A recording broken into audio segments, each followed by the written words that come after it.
Flash news कार्यक्रम में आपका स्वागत है। आइए शुरुआत करते हैं हेडलाइंस के साथ।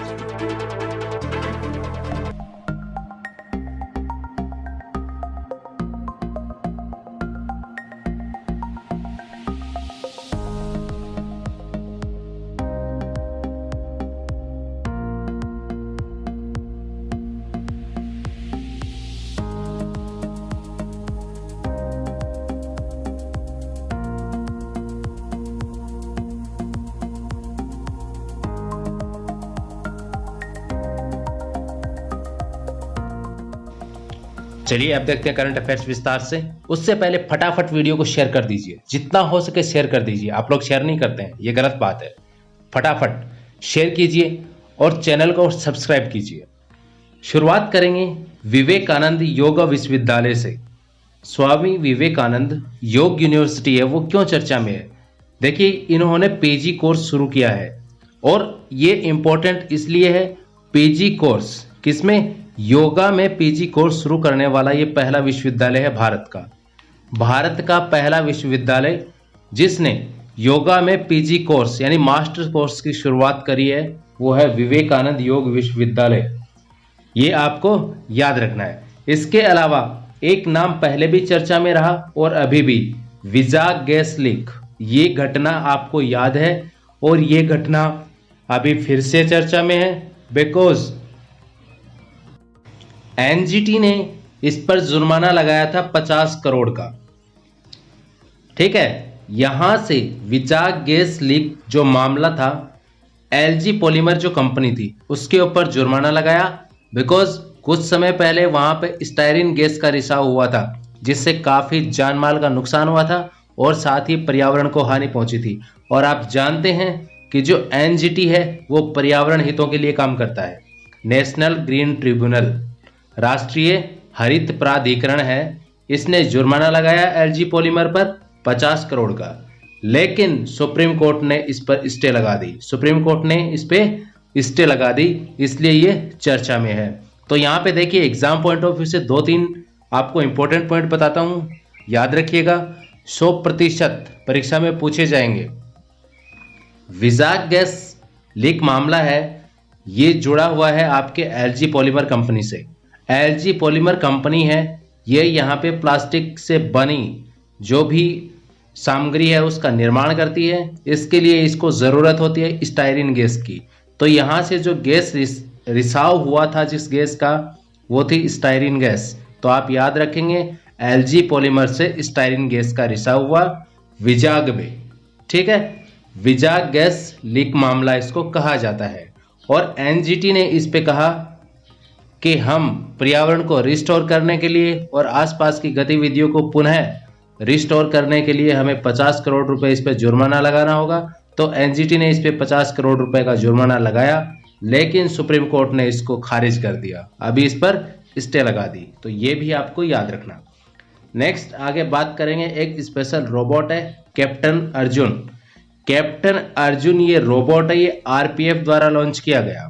आरपीएफ द्वारा लॉन्च किया गया। इससे पहले एक प्रश्न पूछता हूं आपसे, एनजीटी का वर्तमान में अध्यक्ष कौन है? नेशनल ग्रीन ट्रिब्यूनल यानी राष्ट्रीय हरित प्राधिकरण का अध्यक्ष कौन है? अब वापस आते हैं कैप्टन अर्जुन पे। आरपीएफ द्वारा लॉन्च किया गया रोबोट है। देखिए ये क्या क्या करेगा। अभी आप देखते हैं, समाचारों में सुनते भी हैं, अखबारों में भी पढ़ते हैं कि काफी सारे जो पुलिसकर्मी हैं वो और पुलिस अधिकारी हैं वो कोरोना पॉजिटिव पाए गए बिकॉज वो जब लोगों की जांच करते हैं तो वायरस का अटैक उन पर भी हो जाता है। इस वजह से आरपीएफ ने लॉन्च करा है कैप्टन अर्जुन। ये क्या करेगा? ये जो भी व्यक्ति आएंगे उनकी जांच करेगा, थर्मल स्कैनिंग करेगा। उसके बाद सैनिटाइजिंग का काम भी कैप्टन अर्जुन करेगा और अगर किसी के पास मास्क नहीं है तो उसको मास्क उपलब्ध करवाएगा। वो भी काम है कैप्टन अर्जुन रोबोट का। तो ये कोरोना संक्रमण को रोकने हेतु खास तौर पे जो पुलिस पर्सनल्स हैं उनको कोरोना न हो, उन तक कोरोना न पहुंचे, इसकी रोकथाम के लिए कैप्टन अर्जुन लॉन्च किया गया है आरपीएफ द्वारा, रेलवे प्रोटेक्शन फोर्स द्वारा। ये आप याद रखेंगे। नेक्स्ट आगे बढ़ते हैं, एक नाम आता है अनमोल नारंग। 100% वनडे एग्जाम्स में पूछे जाने की संभावना। अनमोल नारंग है, ये यूएस मिलिट्री एकेडमी से ग्रेजुएट होने वाली पहली सिख महिला है। यूएस मिलिट्री एकेडमी से ग्रेजुएट होने वाली पहली सिख महिला हैं और 2021 में इन्हें अपॉइंट किया जाएगा जापान में इनकी नियुक्ति होगी। ये आप याद रखना। आगे बढ़ते हैं। एक ऊंट की जो नस्ल है वो काफ़ी चर्चा में है, नाम है खरई ऊंट।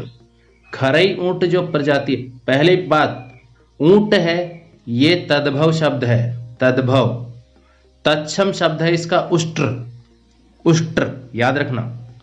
तो खरई ऊंट है ये पाया जाता है गुजरात कच्छ में। कच्छ मैंग्रोव वनस्पति है, वहां पर उस घास को खाता है ये। कच्छ मैंग्रोव वनस्पति को खाता है और साथ ही ये पानी में तैर सकता है। ये इसकी स्पेशल क्वालिटी है, ये पानी में तैर सकता है। और यहाँ गुजरात में ही स्थित है आपके एक बन्नी ग्रासलैंड। काफ़ी बार एग्जाम्स में पूछा गया है बन्नी ग्रासलैंड कहाँ है, तो ये गुजरात में है, आपको याद रखना है। Very very important.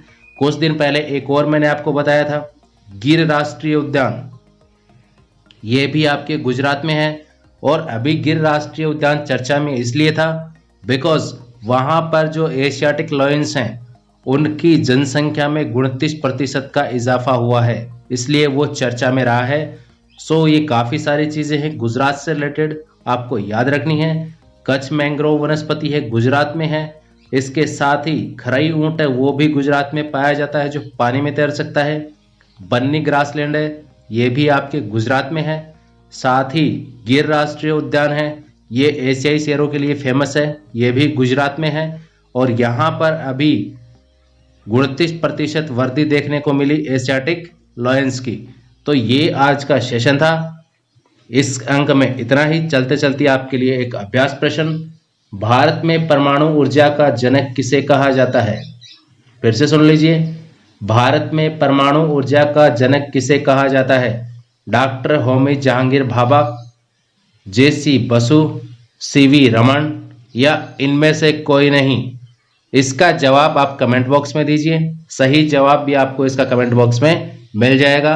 मिलते हैं अगले एपिसोड में, तब तक के लिए नमस्कार।